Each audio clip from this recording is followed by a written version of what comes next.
We're here with Glenda Cochran and Matt Moneyham of Glenda Cochran Associates, which is a law firm here in Birmingham, Alabama. In this video, we are discussing explosions, which is a part of the work that they do. They don't cause explosions, but they help people in the aftermath of explosions. So, Matt, I actually want to start with you on this one. To me, this feels like something that does not happen very often. And it's an odd thing because I tell people that we do explosion cases, and that's kind of our niche. Mm-hmm. And most people look at me like, oh, that's strange. And I could tell that they have this belief and this thought that, oh, that's rare. Yeah. Oh, how many explosions could there be? And I'm here to tell you they happen every day. Really? In different types of settings, they happen all the time. Mm. And one of the things that is just true about explosions, and especially in our experience, I will say, Mm-hmm. I believe to be 100% true.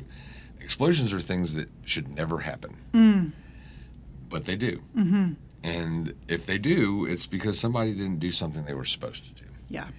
And so the panoply, if you will, of explosions and the different types, it is a niche that we have learned and the science behind it, and it's all very interesting, but at the end of the day, explosions are also very devastating, and if there's an explosion, there's a good chance somebody's going to be seriously injured. Yeah. And somebody's going to be liable because, as Matt says, they are totally preventable. Something has been done incorrectly. Correct. They don't happen at random. Okay. No. They don't happen just 'cause. If something explodes, something has gone wrong that should have been accounted for Okay. beforehand. And see, I think I even thought they could just happen by accident. No, not typically. Interesting. Okay. So tell me, what do you do if there's been an explosion? And maybe, Glenda, we can start with you on this one. If someone comes to you, there's been a devastating explosion and someone is injured, what is your first step? The first thing to do is to secure the evidence and take possession of it before it is lost or pilfered or spoliated, and protect it, because ultimately that evidence will constitute the story of what happened, and our experts and us will comb through it piece by piece to reconstruct what it was that led to this explosion. And without the evidence, there's basically no way to figure out what happened. Time is the worst enemy here, and that is why it's important for people who have experienced an explosion to contact a lawyer sooner rather than later, because it's typically in a remote area or in a plant. In a remote area, all kinds of things happen that you can't control, don't even know about. In a plant, the plant is interested in getting it back up and running, and they'll destroy the evidence, sometimes intentionally and sometimes just carelessly. But once it's gone, the chances of reconstructing the accident are gone with it. So that's the first thing that you do. And we try to get our experts in as soon as possible. And if we don't have cooperation from the plant or the property owner, then we resort to the courts for what's called a temporary restraining order, so that we can make sure this evidence is preserved until we can get it in a lab and begin the painstaking and years-long process sometimes of reconstructing and testing and modeling and hypothesis and testing and hypothesis and testing. Wow. So it's quite a bit of science for lawyers to have to engage in.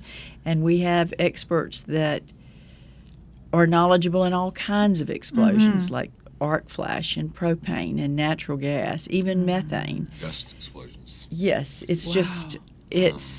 there is an awful lot of science and an awful lot of expertise that goes into figuring out these cases, and that's where our, should I say, 50 years plus of experience is helpful, because we know what we're looking at, we know what to look for, and we know who to call.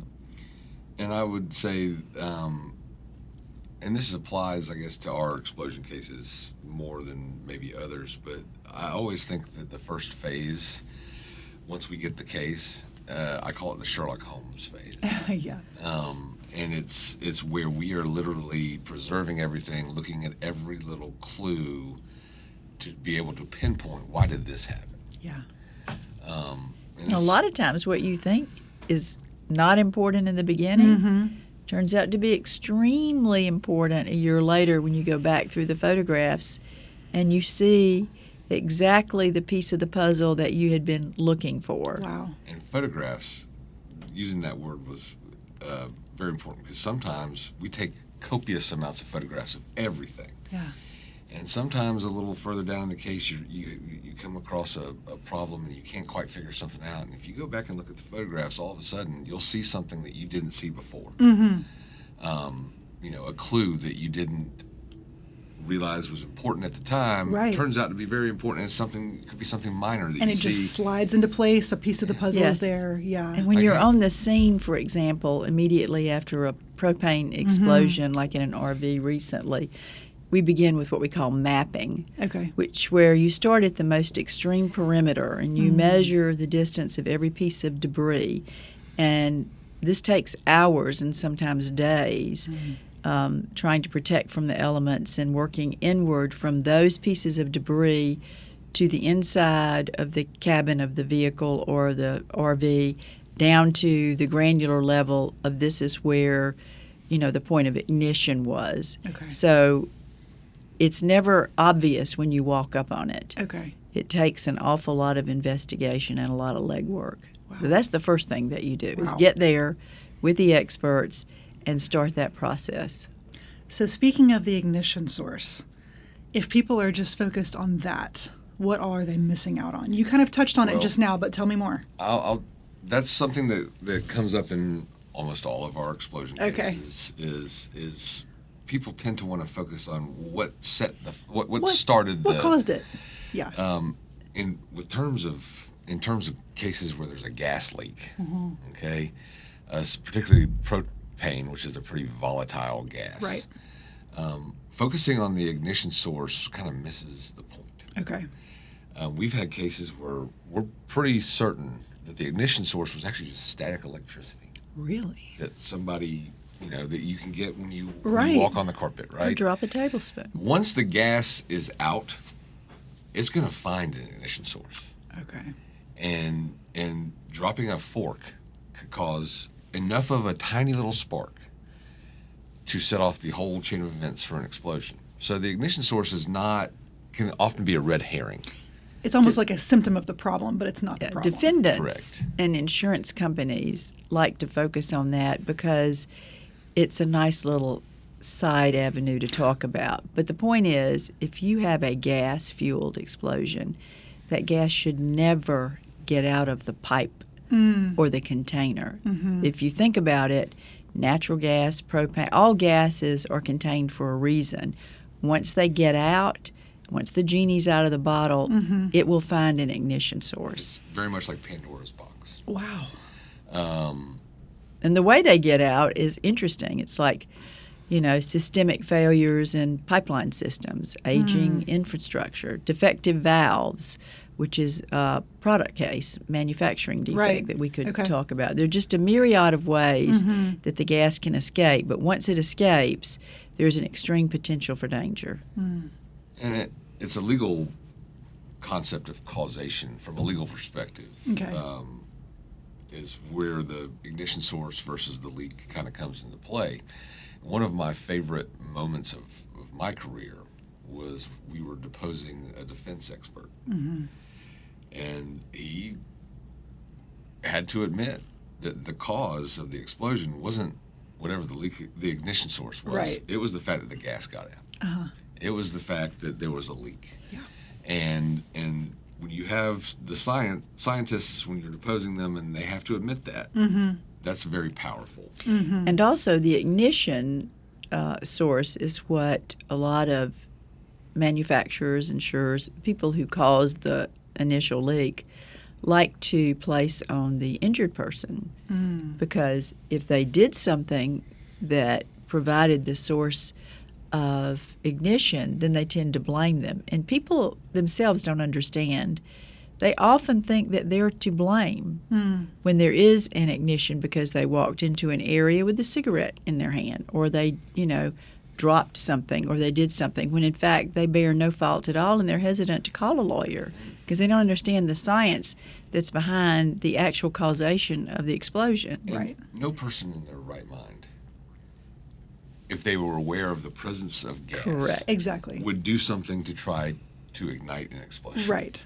Okay, so anytime that, even if it was the injured person who physically started the explosion via some ignition source, at that point in time, I'm almost certain to say 100% of the time, they're completely unaware of the danger that they're in. And it's going to explode regardless, Right. whether they do anything They or just not. happened to be the one that was there at the time. And people are under the misconception that, particularly with propane, you can smell it because of the mercaptan. Okay. And that's not always true. A lot of people can't smell it because they smoke or because they have sinus difficulty. And there is a percentage of people who cannot smell it at all.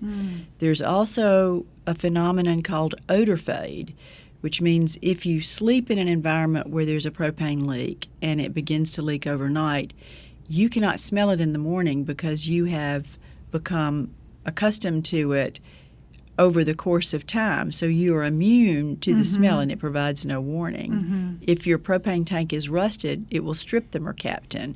So the thought that people who experience a propane explosion didn't protect themselves because they didn't react to a smell is just wrong. Yeah. It's not true. Yeah.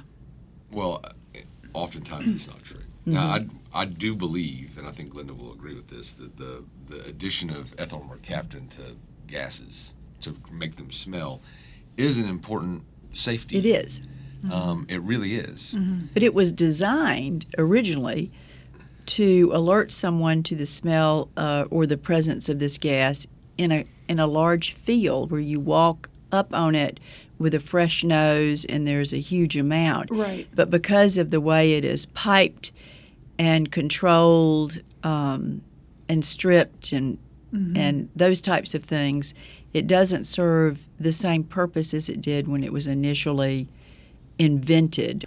Tell me a little bit about the role that maybe propane detectors play in this kind of thing. Are they reliable, or what's your opinion? Personally, I don't think so. And particularly in an RV, for example, let's talk about that, because they're always placed near the floor. And if the RV is equipped with a stove, for example, that doesn't have a flame failure device, and that is the source of the leak, that propane becomes mixed with air, so it's naturally buoyant, and it remains aloft, and it never sinks to the floor where the detector is. But a more serious problem is that these detectors are so sensitive and imprecise. They'll go off if there is, for example, hairspray that's sprayed near them, and they beep constantly, so people frequently just disconnect them. So they are not the fail-safe that people think they are. Right. And I think that's a good word, fail-safe. Yeah. And it's the same with the odorization process. Okay. They do provide some safety. And I'm sure that there have been countless times that somebody has smelled it or the gas detector has gone off, and that might have prevented something from happening. But the presence of those things doesn't mean that it's not still the person's fault who let the gas out of the bottle. Because the problem, again, is the gas is out. The Right. problem is that the gas is out. The problem is not somebody was Right. in the area and happened to ignite it. Correct. Yeah. So it's clear to me that the two of you have a lot of experience with explosion cases, and I'm curious maybe some of the stories that you could tell about this. So Matt, let me start with you. Just kind of talk to me a little bit about what you've seen over the years. We've seen a lot of different types of explosions. Okay. In a lot of different types of settings. Gas explosions, such as propane, natural gas, gasoline. And those also have what I consider a subset of just gas explosions would be pipeline explosions. Okay. Part of, the issue that we see a lot is that the infrastructure in this country for transporting gases is incredibly important. It's also aging in a lot of places. And so pipeline leaks can be the most devastating Okay. and create the largest explosions, particularly where the piping system itself is older. We've had cases that involved cast iron pipe, which was, sort of the Rolls Royce of pipe Right. in the 1920s and 1930s. Yeah. But it wasn't made to last forever. Okay. So cast iron pipe, as it gets older, can become, there's a process called graphitization, which is not to get into the technicality of that, it makes the pipe brittle. And so eventually when it breaks, it's not like a pinhole leak. Okay. It doesn't start small. When that stuff breaks, it's a massive leak. Oh, man. And one of the more interesting things that I think the public should know about is that when the ground gets cold and hard, or if it's completely saturated after flash floods, that's when the gas can't just get up into the atmosphere from an underground leak. It finds a way through the ground, and that's when it will actually migrate. Gas migration is the term, to a structure, and that's when the danger is absolutely the most acute. Okay.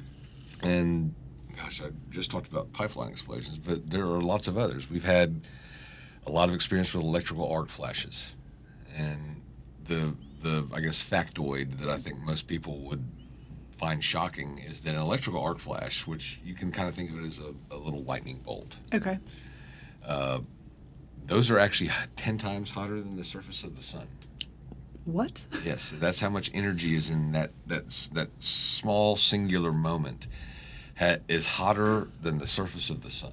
10 times. It's hard to wrap my mind around. If someone is exposed to an electrical arc flash, those types of burn injuries can be absolutely devastating. And they carry also with it not just the danger to the person's skin, but they have a lot of concussive injuries because of that. Wow. Bones are broken, things of that nature. And lastly, we've done quite a few foundry explosions, which are some of the saddest that we've had. Okay. But the thing to remember about foundries is we have molten metal. The number one hazard around molten metal is water, of all things. Okay. Because if any water gets into the molten metal is so hot that the water will instantly vaporize. Okay. If it somehow gets underneath the top of the molten metal, the tiniest bit of water can cause a huge explosion. When you start throwing molten metal around the room, the potential for just catastrophe and injury is enormous. And one of the things that we have also had be a part of our cases is PPE, personal protective equipment that workers wear to protect themselves. The PPE that they have that's been developed for foundry workers to deal with molten metals is not good enough. Really? It can't, and we've done testing and seen it. It's not sufficient enough to, if you have a large amount of molten metal come into contact, it's going to go through. Well, if you've been watching this video, we really appreciate you checking this out and just kind of being a part of the conversation. Again, this is Glenda Cochran and Matt Moneyham from Glenda Cochran Associates. This is the kind of thing that they handle just in the course of their work. They work with people who've been terribly injured by explosions. They work with their families and make sure that they have someone they can rely on, in one of the hardest times of their life as they're trying to figure out what happened, like you said, Glenda. Make sure you visit glendacochran.com just to learn more about the resources that they offer and how their team could potentially help you or someone that you know. And thank you both very much for being here and talking with us today. Thank you.